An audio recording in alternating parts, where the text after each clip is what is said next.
Hello दोस्तों, नमस्कार। स्वागत है आपका हमारे यूट्यूब चैनल सदक संसार में। फ़िलहाल गिगनाऊ के अंदर मौजूद हूँ, अर्ध शुष्क बागवानी के अंदर, सेंटर ऑफ एक्सीलेंस, जो इजराइल और इंडिया दोनों के एक सांझे का प्रतीक माना जाता है।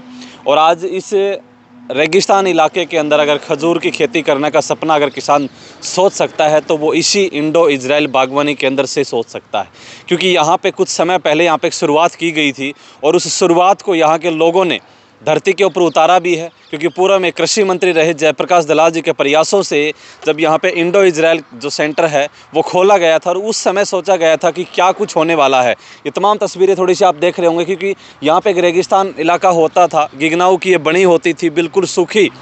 यहाँ पे कोई सोच नहीं सकता था कि ऐसी जगह के ऊपर ऐसा एक सेंटर खुल सकता है जहाँ पे किसान अपनी आमदनी को बढ़ाने का जरिया सोच सकता है। और यहाँ पे जो डॉक्टर साहब हैं यहाँ पे, उनसे बातचीत करेंगे, क्योंकि उनके कल जो है 2 दिन यहाँ पे 15 और 16 को दूसरा जो है वो एक मेला जो है होने जा रहा है। इससे पहले भी एक मेले का आयोजन हुआ था जिससे यहाँ के किसानों को अपनी खेती के जरिए आमदनी बढ़ाने का जरिया उनको बताया जाएगा और यहाँ पे स्टॉलें भी लगाई जाएंगी। तो डॉक्टर आत्म प्रकाश जी से बातचीत करते हैं। और सबसे पहले स्वागत है सर आपका।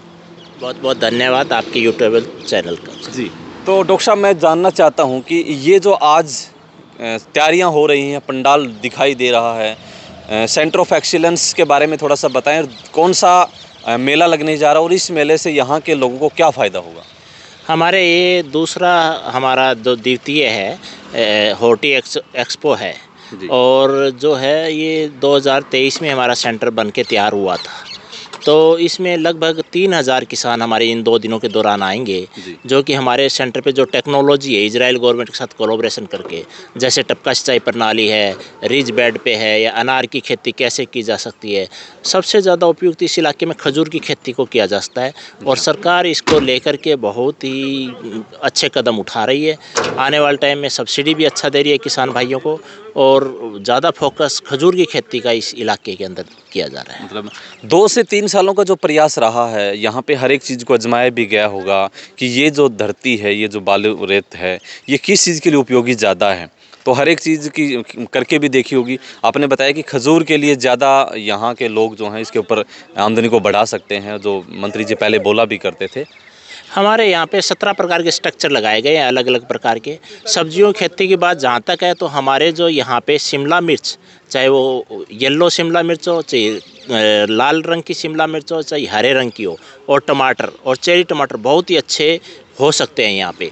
दूसरा, हमारे फल की 8 किस्में हमने लगाई है, 8 अलग अलग फसलें, जिस तरह से अनार और रेड ब्लड माल्टा और खजूर बहुत ही अच्छे तरीके से यहाँ पे चल पा रहे हैं।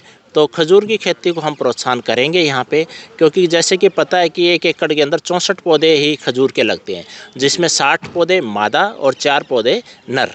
जिससे कि अब हमने जहाँ से पौधे लिए गए हैं, यहाँ से लगाए गए हैं, वो जोधपुर नर्सरी से लगाए गए हैं। जोधपुर का एक टिश्यू कल्चर लेबोरेटरी है जहाँ पे, वहाँ से पौधे लगाए गए हैं। और उनके जो एक्सपर्ट ने बताया है कि पूरे हरियाणा प्रदेश के अंदर सबसे ज़्यादा जो ग्रोथ टिश्यू कल्चर प्लांट कि यहाँ हो रही है भिवानी के अंदर, तो ये सबसे उपयुक्त इलाका माना जाता है। चाहे भिवानी हो, चरखी दादरी हो, महेंद्रगढ़ हो, रिवाड़ी हो, ये 4-5 ज़िले बहुत ही ज़्यादा उपयुक्त है इस खेती के लिए। और इस पे हम बहुत ज़्यादा फोकस भी कर रहे हैं और इसको ज़्यादा छूट के लिए, किसानों के ज़्यादा फ़ायदे के लिए इस पे कोशिश कर रहे हैं कि थोड़ा सब्सिडी को और बढ़ाया जाए। डॉक्टर साहब, आपने भी पूरे मतलब हरियाणा की कहूँ या अलग अलग इलाकों में आप गए हैं, इससे पहले भी बहुत सारे सेंटर चले भी हैं। कितना यहाँ के लोग जो सोच सकते थे, क्योंकि यहाँ के लोग सिर्फ हो सकता है कि सरसों की खेती पर आधारित थे या गेहूं की खेती करते थे, मतलब एक बिजनेस को बढ़ाने के लिए अलग तरीके की खेती के बारे में नहीं सोच सकते थे। तो क्या वो सपने साकार हो पाएंगे लोगों के? नहीं, अभी जो किसान यहाँ थोड़ा पिछड़ा हुआ इलाका महसूस किया, क्योंकि मैं 10 साल सिरसा ज़िला में रहा हूँ। खजूर के वहाँ पे हमने काफ़ी किन्नू के प्लांट्स लगाए हैं, काफ़ी डिगिया बनाए, ड्रिप इरिगेशन लगाया और काफ़ी अवेयर है वो फार्मर। लेकिन यहाँ पे जब इस सेंटर को बनाया गया तो इसके बाद में जो सब्जियों का बहुत बड़ा रुझान बढ़ा है यहाँ पे। जिस तरह से तरबूज और खरबूज और दूसरी फसलें जैसे कि शिमला मिर्च, पिछले साल की मैं बात बताना चाहूँगा, इजराइल से जो एक्सपर्ट आए उन्होंने काफ़ी सराहनीय कदम बताया इस सेंटर का कि इस इलाके में लगभग 80 से 90 एकड़ में स्ट्रक्चर एक साल के अंदर लगे, जो कि पूरे हरियाणा प्रदेश के अंदर सबसे ज़्यादा स्ट्रक्चर इसी इलाके में लगे, और वो सिर्फ इसी सेंटर को देखकर लगाए गए, जिसमें किसान भाई अच्छी सब्जी ले रहे हैं। और कई किसान भाइयों ने जो आसपास के सिरसी गांव है यहाँ से जो 20-22 किलोमीटर है, और दूसरे नज़दीक के किसान हैं जो 10-12 किलोमीटर है, उन्होंने बताया कि हमने 1 एकड़ में टमाटर की फसल 16 लाख रुपए की ली और शिमला मिर्च हमने 22 लाख रुपए प्रति एकड़ तक भी लिया। तो यहाँ के किसानों में अब काफ़ी रुझान है और बागवानी की तरफ काफ़ी मोटिवेट हो रहे हैं इस सेंटर को। मतलब जो लोग सोचा करते थे कि एक पूरे सीजन का आंकलन हमारा 1,50,000 रुपये हो जाए तो हमारी लागत है उससे थोड़ा बहुत मुनाफा हो सकता है, लेकिन जैसे आपने बताया कि एक एक एकड़ के अंदर 20-22 लाख तक की जो है कमाई जो है वो किसान ने की है।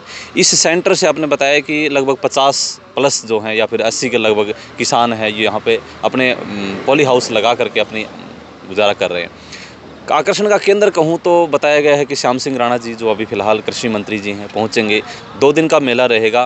और कौन कौन यहाँ पे पहुँचने वाले हैं? हमारे माननीय कृषि एवं कल्याण मिनिस्टर श्री श्याम सिंह राणा जी 16 तारीख को आएंगे। वो हमारे मुख्य अतिथि हैं और उन्होंने इस विभाग को हॉर्टिकल्चर पे काफ़ी फोकस किया है। अब जायका स्कीम भी आ रही है, काफ़ी बड़ी आ रही है, और माननीय मंत्री द्वारा संबोधन भी दिया जाएगा इस इलाके के लिए। और इसके साथ साथ उप राजदूत का भी हमारे इजराइल से आने का न्योता है, और इजरायली एक्सपर्ट है मिस्टर उरी रॉबिन्सन, वो भी आएंगे।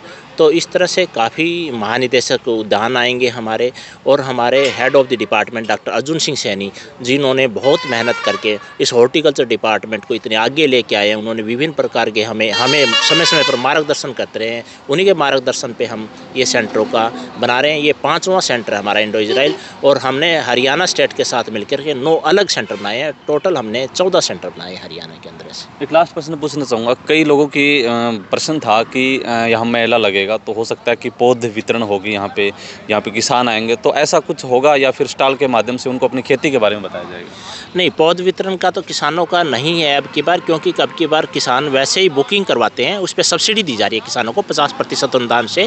तो जिस तरह से खीरा और तरबूज वगैरह की ऑलरेडी बुकिंग इतनी ज़्यादा है कि 30 लाख सीडलिंग हम यहाँ से 50% अनुदान पे दे रहे हैं इस सेंटर पे, और किसानों का बहुत ज़्यादा रुझान है कि हम इस तरह से जो अच्छी किस्में अपने खेतों में लगा करके अच्छी इनकम कमा सकें। तो बाकी हमारी यहाँ पे लगभग 100 स्टॉल का प्रोविज़न किया हुआ है, जो 100 स्टॉल अलग अलग कंपनियाँ आएंगी, और हमारे एग्रीकल्चर डिपार्टमेंट है, फिशरी डिपार्टमेंट है, हमारे हॉर्टिकल्चर के डिफरेंट सेंटर्स आएंगे, जिसके माध्यम से जितने भी किसान 3 या 4 हज़ार किसान इस 2 दिन के दौरान आएंगे, वो सभी सीखेंगे टेक्निक को, और जो उनके क्वेश्चन होंगे तो वो क्वेश्चन बताए जाएंगे हमारे वैज्ञानिकों द्वारा।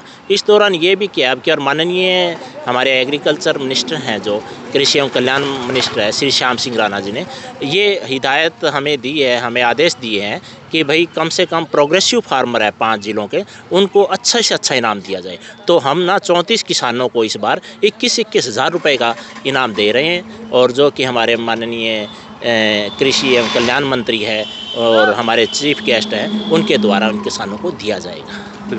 बहुत बहुत धन्यवाद। Thank you. डॉक्टर साहब ने जिस प्रकार से बताया है कि प्रोग्रेसिव जो फार्मर होते हैं, क्योंकि जो प्रगतिशील किसान होते हैं उनको एक प्रोत्साहित राशि जो है वो भी दी जाएगी 21-21 हज़ार रुपये के रूप में। थोड़ा सा मैं पंडाल की तरफ आपको लिए चलता हूँ, क्योंकि जो तैयारियाँ हो रही हैं जिसको जो आकर्षण का केंद्र बनेंगी, सामने तस्वीरों में आप देख भी रहे होंगे कि कुर्सियां जो हैं वो अच्छे तरीके से लगा दी गई हैं, और सामने भी आपको पंडाल दिखाई दे रहा होगा, और उधर जो है हरियाली हरी भरी सब्जियां जो हैं वो जिसके ऊपर काम चल रहा है वो सारी की सारी चीज़ें यहाँ पे लगी हुई हैं। और अभी तक काम जो है वो पूर्णतः लगभग निपटाया जा रहा है, क्योंकि देर रात हो चुकी है, और देर रात को जो लोग यहाँ पे काम पे लगे हुए हैं सभी की नज़रें होंगी। कल 15 फरवरी को जो है मेले का आयोजन होने जा रहा है, क्योंकि मेला जो है वो 2 दिन का होगा। मैं बता दूं आपको कि लोहारू हल्का जो एक मतलब पहला पिछड़ा इलाका माना जाता था, लेकिन लोहारू हल्का जो है वो सबके आकर्षण का केंद्र बना हुआ है, क्योंकि ये सेंटर ऑफ एक्सीलेंस जो है वो यहाँ पे भिवानी ज़िले का एकमात्र ऐसा सेंटर है जो यहाँ पे खुला है। इसे यहाँ के किसानों को कितना फ़ायदा होने वाला है वो चीज़ें हमने डॉक्टर साहब से बातचीत की है, और आने वाले समय के अंदर ये जो किसान हैं वो कितना यहाँ से आमदनी के लिए, जो क्योंकि हर एक किसान चाहता है कि अपनी आमदनी को बढ़ाना चाहता है, एक दो खेती के ऊपर आधारित नहीं होना चाहता। और उन सभी खेती के ऊपर जो लोग सोचा करते थे कि ये इस एरिया के अंदर हो सकती है कि नहीं हो सकती, लेकिन डॉक्टर साहब ने बताया कि सबसे ज़्यादा अगर खेती के ऊपर निर्भर यहाँ पे लोग रहते हैं, लेकिन खजूर की खेती के लिए यहाँ पे प्रयासरत हैं और यहाँ की जो मिट्टी है वो खजूर की खेती के लिए उपयोगी है। तो सबसे ज़्यादा अगर तवज्जो दी जाती है तो यहाँ पे खजूर की खेती को दी जाएगी। इसे अनार की भी बताया, शिमला मिर्च बताया, टमाटर बताया, अलग अलग वैरायटी की जो सब्जियाँ हैं या फिर फल हैं वो यहाँ पे लोग इसके अंदर जो हैं वो बन रहे हैं। एक डॉक्टर साहब ने बताया कि पौध वितरण का ऐसा कुछ प्रावधान नहीं है। अगर कोई भी व्यक्ति अपनी खुद की बीज अवेलेबल करवाता है तो उसको सब्सिडी के माध्यम से उसको पौध जो है वो तैयार करके दी जाती है। और 30 लाख के लगभग जो है वो पौध यहाँ पे तैयार की गई है, जो अन्य किसानों के द्वारा यहाँ पे जो है वो खुद अपनी बीज डाल करके जो है वो भेजा गए थे, यहाँ पे उनको तैयार करवाई गई हैं। और जो भी किसान अगर यहाँ से जुड़ना चाहता है तो लाइव आप आ सकते हैं। और तमाम तस्वीरें आप फिलहाल देख रहे थे। ज़्यादा से ज़्यादा आप लोग इस वीडियो को शेयर करें, क्योंकि आसपास के किसानों को जो हैं वो इस खबर के बारे में सूचना हो सके। और आप देख रहे थे कैमरामैन सहयोगी अभिनव के साथ सदक संसार। धन्यवाद। जय हिंद, जय भारत।